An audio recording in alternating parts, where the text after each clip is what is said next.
Sinilah letak ketidakfahaman terhadap sikap yang ditempuh oleh ahli sunnati wal jamaah, bahwa acara memperingati hari kelahiran Rasulullah Sallallahu Alaihi Wasallam adalah sesuatu yang mungkar yang memang harus kita ingkari itu. Nah, oleh kaum-kaum ini dari kalangan gus-gus, kiai-kiai atau yang semerek dengan mereka, mereka beranggapan bahwa ketika kita mengingkari adanya acara memperingati hari kelahiran Rasulullah Sallallahu Alaihi Wasallam, mereka akan berasumsi bahwa kita sedang menafikan kesenangan, kebahagiaan dilahirkannya Rasulullah Sallallahu Alaihi Wasallam. Ini kan cara berpikir atau dugaan yang sangat busuk sekali tentunya. Justru sebaliknya, kita wajib senang, kita wajib bahagia, happy dengan kelahirannya Rasulullah Sallallahu Alaihi Wasallam. Sampai-sampai ada sebuah ungkapan, hari dilahirkannya Rasulullah adalah nikmat yang agung. Tapi sebaik-baik nikmat adalah dengan diutusnya Rasulullah Sallallahu Alaihi Wasallam dengan membawa risalah kerasulan yang dengan asbab beliau dakwah tauhid sampai kepada kita. Artinya bahwa ketika kita mengingkari adanya acara memperingati hari kelahiran Rasulullah Sallallahu Alaihi Wasallam, bukan berarti kita menafikan kesenangan, kebahagiaan dengan dilahirkannya Rasulullah Sallallahu Alaihi Wasallam. Teman-teman, kalau kita ingin melihat di dalam kitab-kitab ulama ahli sunnati wal jamaah atau risalah-risalah yang ditulis oleh ulama ahli sunnati wal jamaah, kita akan mendapatkan dengan nas-nas yang sahih bahwa acara memperingati hari kelahiran Rasulullah SAW ini memang sesuatu yang mungkar, yang harus kita ingkari itu. Nah, disebutkan di dalam kitab Rasailu fi Hukmil Ihtifali bil Maulidin Nabi sallallahu alaihi wasallam, Ar-Risalatu As-Saniyah, di risalah yang kedua dengan judul Fi Inkaril Ihtifali bil Maulidin Nabi sallallahu alaihi wasallam li samahati Mufti Ad-Diyar As-Saudiyah Syekh Muhammad bin Ibrahim Al-Syekh. Setelah beliau memuji kepada Allah Subhanahu wa taala, kemudian berselawat kepada Nabi sallallahu alaihi wasallam, beliau berkata, "Fa inna mimma ahdasa ba'dal qurunil masyhur laha bil khairi bid'atul ihtifali bil maulidin nabi sallallahu alaihi wasallam." Beliau berkata,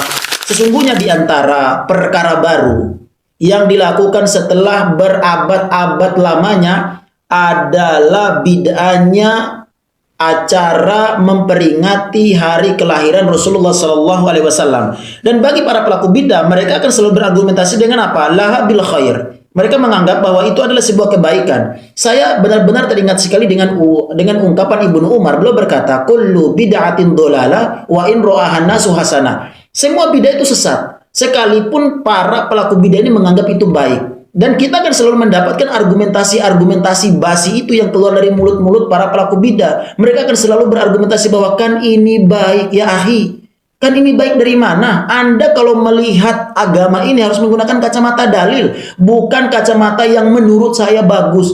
Kalau menurut Anda bagus, kemudian beragama pun demikian caranya, pakai perasaan, hancur agama ini.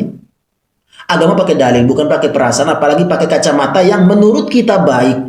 Demikian yang diucapkan oleh Ibnu Umar, kullu bid'atin dolalah wa in ra'ahan nasu hasanah. Kemudian di Ar-Risalah As-Salisah, risalah yang ketiga, setelah memuji Allah Subhanahu wa taala, kemudian berselawat kepada Nabi sallallahu alaihi wasallam, maka Syekh Abdul Aziz bin Abdullah bin Bas beliau berkata, pertanyaan yang sering diulang-ulang tentang hukum memperingati acara kelahiran Nabi sallallahu alaihi wasallam, maka beliau berkata itu adalah perkara bid'ah. Dan memang itu tidak dilakukan oleh Nabi Shallallahu Alaihi Wasallam, para sahabat Nabi Shallallahu Alaihi Wasallam.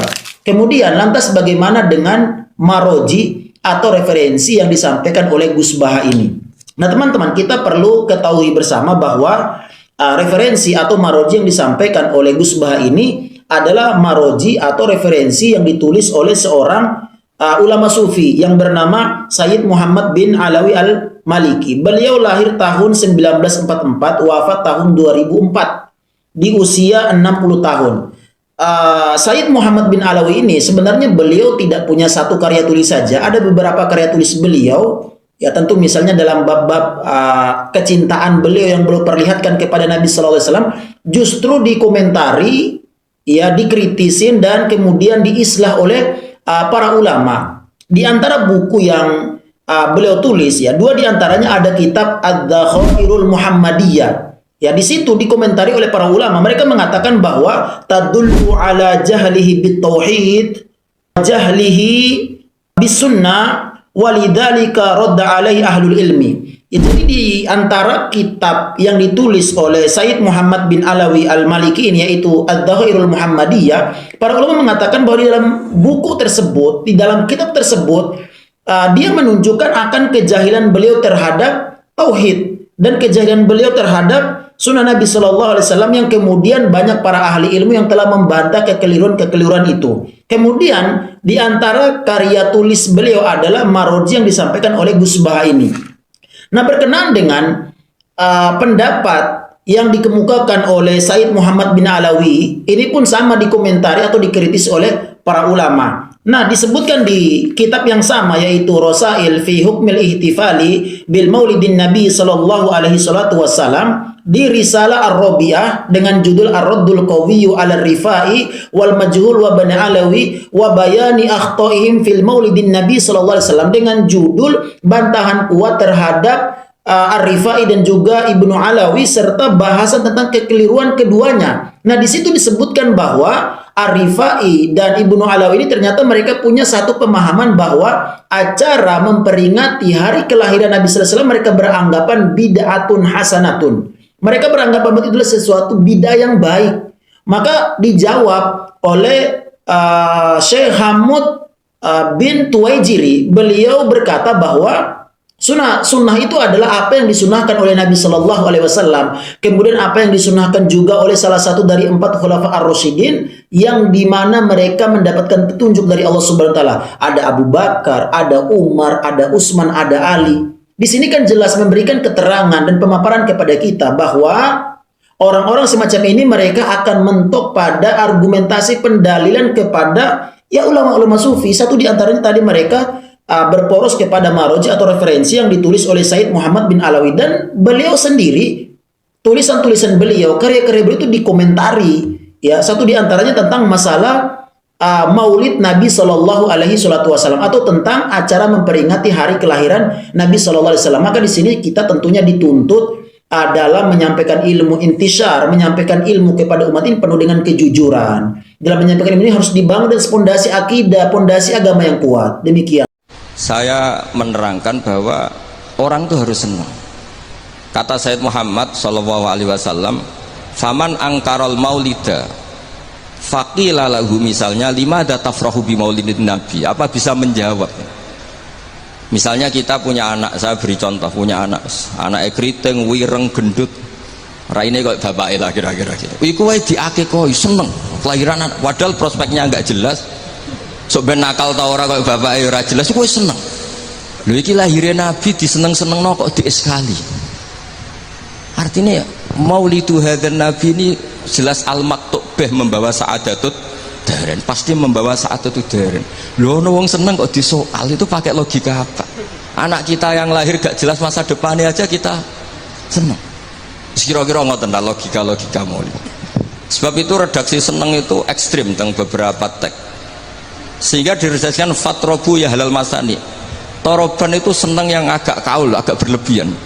Sebetulnya di kamus itu ya agak-agak joget maknanya toroban, tapi kalau tak maknanya gitu masa kiai-kiai joget kan ribet ya. Tapi toroban itu seneng yang sudah tidak terkendali. Jadi toroban itu al-faroh yang melahirkan gerakan tubuh, itu torob. Makanya di situ tidak dikatakan fafrohu tapi fatrobu.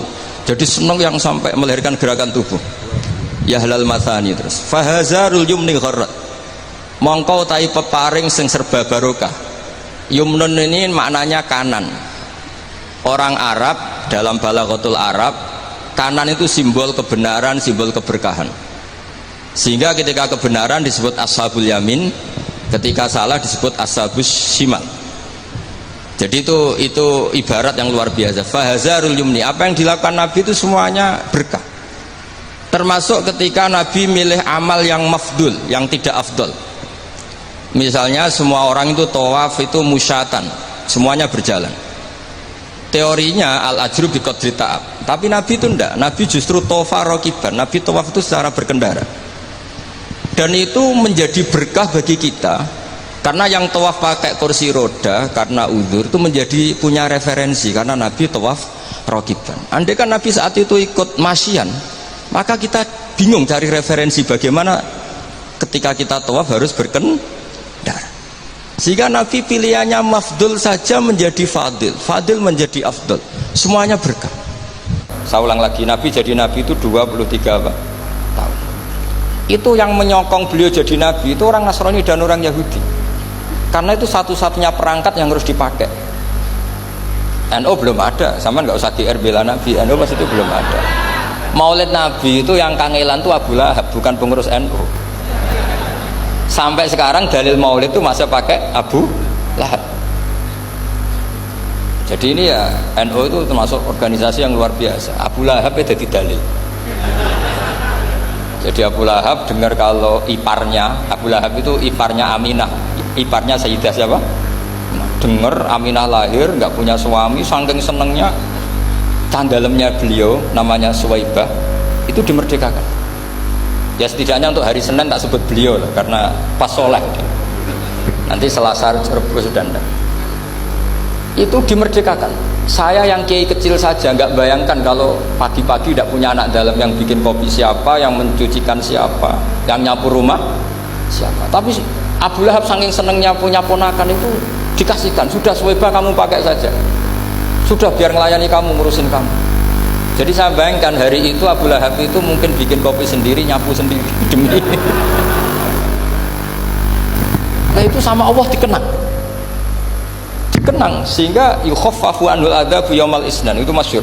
Idza kana hadza kafiron jaa dhammuhu bitabbat yadahu fil jahimi muhal lada ata annahu fi yaumil isnaini daiman yukhaffafu anhu lisururi bi ahmada famadzannu bil abdil ladzi kana umruhu bi ahmada masruran wa mata muwahhida. Ini Abu Lahab yang kafir, hormat Maulidur Rasul saja dapat takhfiful adab, apalagi yang mukmin. Jadi itu satu-satunya dalil maulid, itu dalilnya Abu Lahab. Ya makanya terus kita itu dibully sama kelompok sebelah, dalil kok Abu Lahab. Tapi saya pastikan awal Islam itu yang menjadi perangkat nubuah itu hanya Yahudi dan Nasrani. Karena yang lainnya nggak tahu Nabi itu apa. Saya beri sedikit cerita. Nabi itu umur, anggap saja kita ikut kaul yang 12 tahun saja. Sebetulnya ada beberapa perdebatan, yang bilang 9, ada yang bilang 12. Tapi yang debat tidak usah didengerin, sama-sama nggak tahu kok ngotot.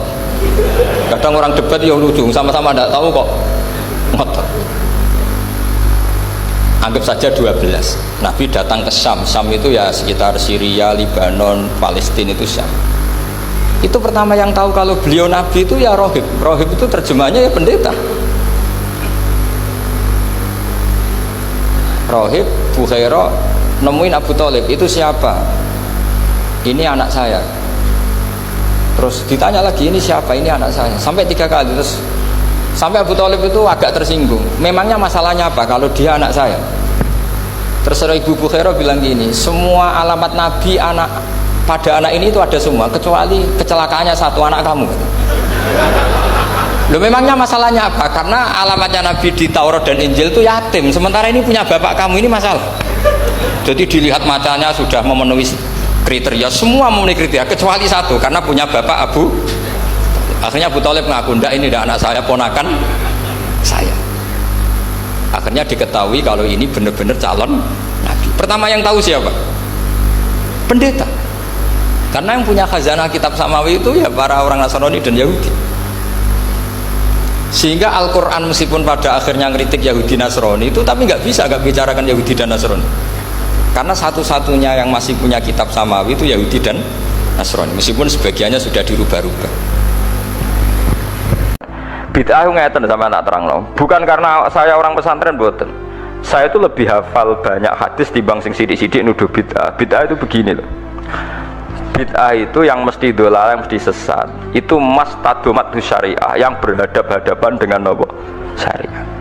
Tapi jika bid'ah itu menguatkan syariat, maka tidak musuhnya syariat, tapi bagian dari syariat.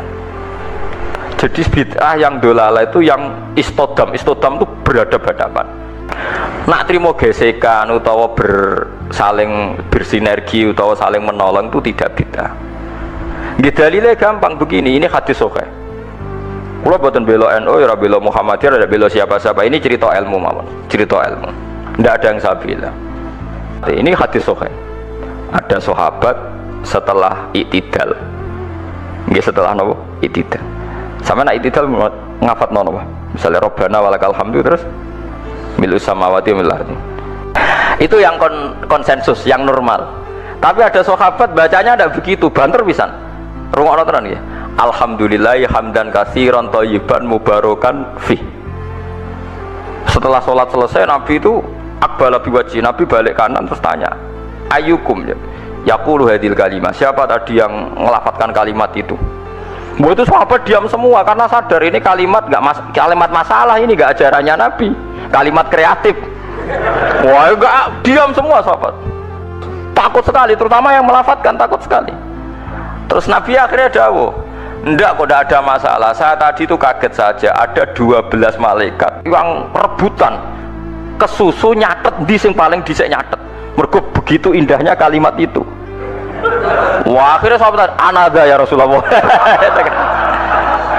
Nggak, artinya kan ada kalimat kreatif yang nggak diajarkan Nabi dan dibenarkan Nabi. Paham ya? Kalau balik ini, ada kalimat yang nggak diajarkan Nabi, bahkan Nabi kaget karena merasa itu udah nggak diajarkan, tapi dibenarkan Nabi.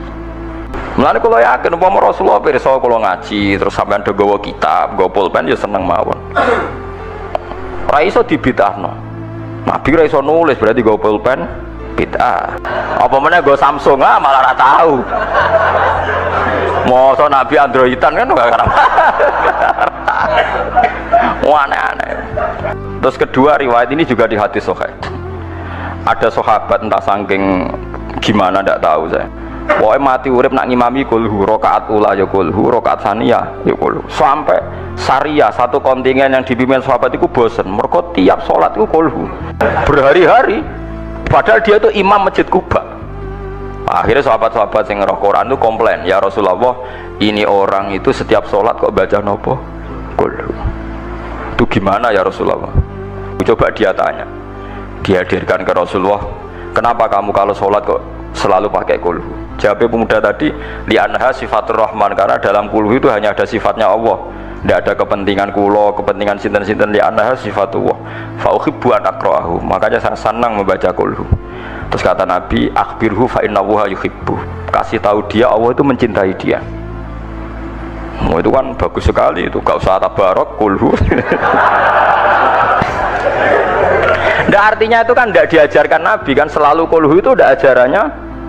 Dan tidak pernah Nabi itu selalu kulhu. Tapi ada orang kreatif selalu kulhu juga sama Nabi dibenarkan. Ya nggak bisa kan kamu pakai definisi bid'ah itu kalau nggak pernah dilakukan Nabi bid'ah. Nggak bisa seperti itu.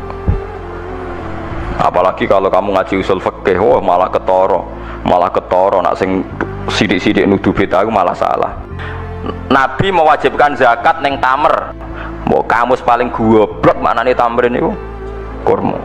Lah nek nuruti persis Nabi berarti beras ora wajib zakat, mergo Nabi ora tau zakati beras. Yo kacau kabeh mbok antem kromo ngoten. Tapi ya kita ya aja terus musuhan terus biasa mah. Kula ge biasa kaya ora ana apa-apa. Wong kula sing alime biasa. Kula dituduh bid'ah tenang mawon. Ora usah semangat, hujah ahli sunnah. Ora usah hujah, biasa mawon. Saya akan cerita tentang argumentasi ilmiah bahwa ahli sunnah wal jamaah itu luar biasa. Saya di Jogja berteman banyak para profesor, para dokter, termasuk akademisi sosial yang mungkin pernah di mana-mana.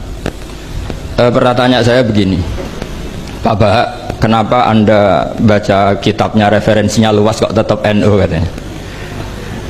Terus saya bilang, problemnya apa sebagai NU? Biasanya terus mereka mengutip sekian makalah.